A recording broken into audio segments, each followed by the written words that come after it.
Grâce au Rassemblement national, il faut le savoir, le rétablissement de l'ISF n'a pas eu lieu, donc le Rassemblement national protège les ultra-riches. Édito pour la soumission, vendredi 14h, à peu près à mi-temps de l'examen du projet de loi de finances pour la partie recettes. Et comme en commission, on a déjà plusieurs victoires importantes qui vont permettre d'améliorer le budget de l'État, c'est-à-dire de mettre de l'argent dans les caisses, et en prenant aux plus riches. Alors principalement deux amendements. Le premier, c'est l'élargissement de l'assiette de la taxe sur les ultra-riches voulu par le gouvernement, et en même temps sa pérennisation. Et puis surtout, ce matin, le vote de la taxe dite Zuckman sur les patrimoines, qui taxe à hauteur de 2% minimum les patrimoines qui sont au-dessus de 1 milliard. Vous voyez vraiment qu'on parle de 147 personnes dans ce pays. Mais figurez-vous qu'ils ont accumulé tellement de richesses, ces 147 personnes, en jouant avec l'impôt, en jouant avec les optimisations, que ça, c'est une taxe qui rapporte 14 milliards. Donc c'est évidemment un vote très très important. Tout à l'heure, on va continuer à discuter cette fois-ci des taxes sur les multinationales, sur les grandes entreprises, et j'espère aussi qu'on aura d'autres victoires. Mais l'autre élément important, c'est aussi ce qui se passe dans cette séance, dans cet hémicycle. Le bloc bourgeois, le bloc central, est littéralement dissous.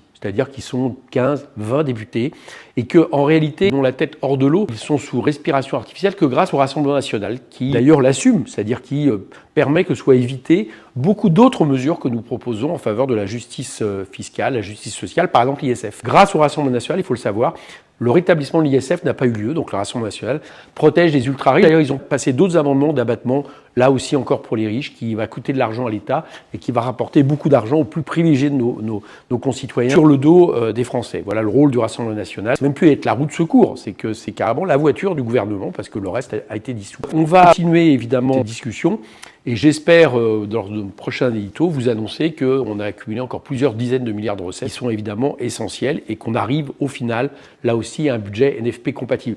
Juste un dernier mot.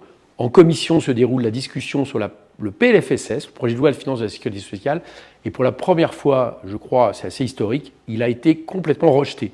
C'est-à-dire le projet de loi de finances de la sécurité sociale est battu et archi-battu. Là aussi, ça montre que ce gouvernement est ultra minoritaire.